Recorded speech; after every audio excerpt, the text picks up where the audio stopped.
Sabe, fudeu depois de 87, a bem da verdade, começou meio o RPM. A RPM foi 85, né? Foi 85, 86, mas eu acho que foi quando eles foram contratados com o Poladian. Poladian, porque daí começou meio competição mesmo, sabe, negrinho falar mal. Porque no começo era muito um ir no show do outro, dar canja. Sim. É uma coisa que eu falei já uma vez, o neguinho fica até me gozando, mas é isso. A gente não é engraçadinho, sabe? A gente encara a música como uma coisa mais séria. Então, a gente não conseguiria fazer. Não que eu não goste, eu acho um barato. Pô, acho o traje hiper genial, sabe? Eles fazem uma crítica social super bem-humorada. Acho legal essa postura, mas é que a gente não ficaria postiço. A gente faz uma coisa mais séria. Né? Mas no rock começou essa merda. E daí acho que foi o que degringolou também, entendeu? Você acha que a coisa do... É que o RPM, ele furou muito a bolha, assim. Tinha o Paralamas, grande banda, Titãs, vocês, né? E o RPM, ele meio que avarou isso aí, né? Ele meio que... O RPM fazia show em estádio. Foi muito absurdo. E com essas coisas de falar mal mesmo, entendeu? Não, a gente é melhor. Rockstar, né? Meio rockstar. Isso, coisa de capitalismo selvagem, entendeu? É mesmo, caralho. Enfim, eu não sei se foi por causa deles ou não. O RPM foi o maior fenômeno do rock nacional nos anos 80, gerou uma revolução na indústria e no cenário musical. Alguns artistas ficaram com um pouco de inveja do sucesso da banda. Já temos um vídeo no canal contando essa história, mas fizemos um novo material, pela entrevista do Roger Moreira que falou que o RPM fudeu a camaradagem das bandas nos anos 80. Mas antes de contar essa história, pedimos que deixe seu like, se inscreva no canal e ative o sininho, para não perder os próximos vídeos do canal. Assim você nos ajuda para que o YouTube continue exibindo os nossos vídeos. Se você quiser ajudar esse projeto, que tenta resgatar a história do RPM e de seus integrantes, você pode selecionar a opção Seja Membro, e ter acesso a material exclusivo. Além disso, resgatamos outras entrevistas da época, onde outros artistas tentam desbancar a banda. Em entrevista dada pelo Dinho Ouro Preto depois do estouro do RPM, com o título Vou Desbancar o Paulo Ricardo, do RPM. Na matéria se fala o seguinte: se depender do Dinho, do grupo Capital Inicial, Paulo Ricardo poderá perder, para ele, o título de símbolo sexual. O roqueiro se acha muito mais bonito e melhor do que o solista do RPM, e garante que já me apresentava no palco de forma sensual, há 3 anos. Muito antes do Paulo Ricardo. Além disso, Dinho afirma que a música do grupo é mais rebelde do que o bem comportado RPM. Eles dizem que são os Beatles, nós somos os Rolling Stones. A treta do ultraje com o RPM começou em 86, eles até fizeram uma música para Paulo Ricardo, a faixa Festa. Do meu jeito de falar, dando um gemidinho, se amarrou no meu olhar e no meu beicinho. Fiz tudo direitinho, deu tudo certo, mas quem que eu vou ser e o que eu vou fazer quando a festa... Além disso, o ultraje falava na época que a música Jesse Go tinha sido composta para Paulo Ricardo. A música conta na letra a história de um músico que foi descoberto por um produtor, que havia se tornado uma superestrela, e a fama alcançada pelo sucesso transformou em um idiota. Essa música aqui, quando a gente fez, inclusive o Roger me ajudou a fazer essa música, eu fiz pensando no Paulo Ricardo, que é um cara que eu gosto muito. Mas de repente ele virou mal-estar, anda com segurança, eu não sei pra que toda essa frescura. No Brasil todo mundo é legal, cara. Então a gente dedica sempre essa música a ele, que é nosso amigo. Passava de um imbecil, até que o produtor descobriu, até que o imbecil não era de todo mal, e desde sucesso nacional, lá soltou uma superior. Jesse Go, pensou na ideia do borracho mito. Jesse Go, não podia deixar pra fama e confundir, não podia deixar o sucesso.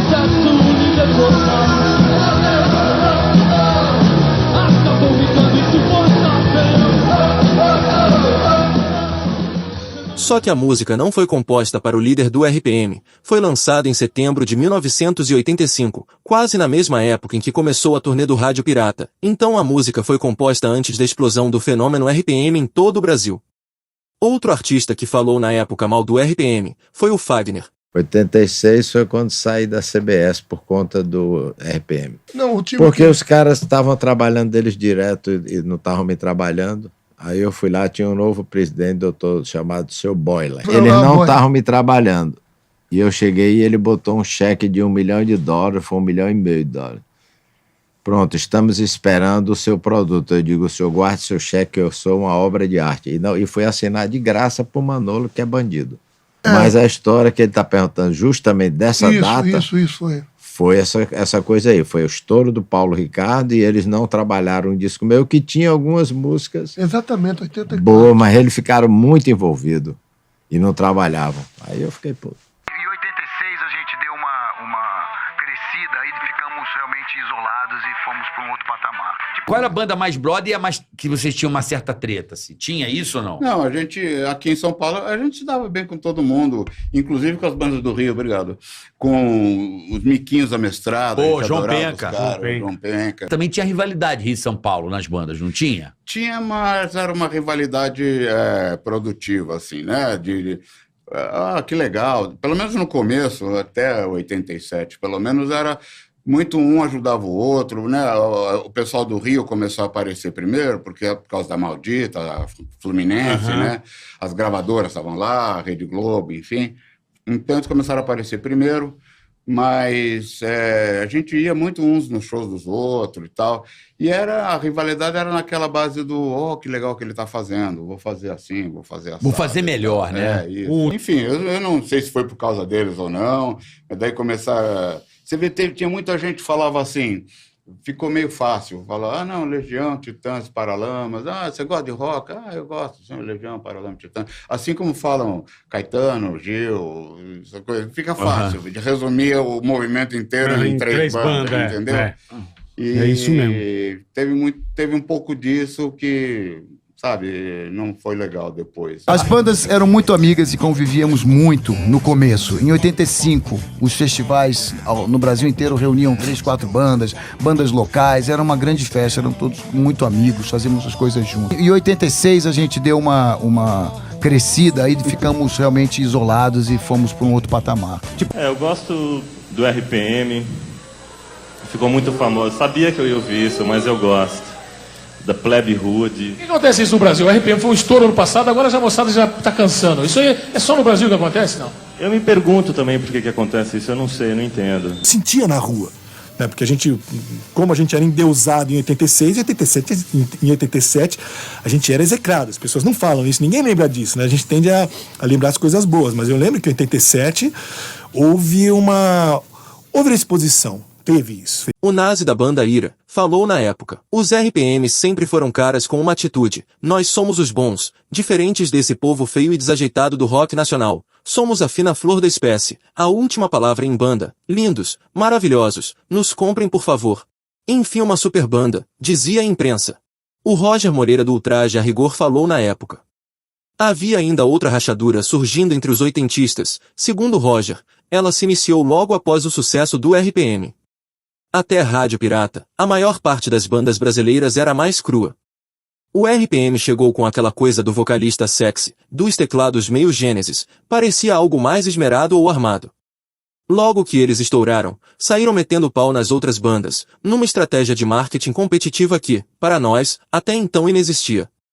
Essa postura contaminou todo mundo. Como todos os artistas estavam indo bem, a gente se cruzava muito menos e virou uma guerra para saber quem vendia 500 mil, quem vendia 1 milhão. Antes, todo mundo era legal e amigo, tudo era farra, você era bacana e eu era bacana.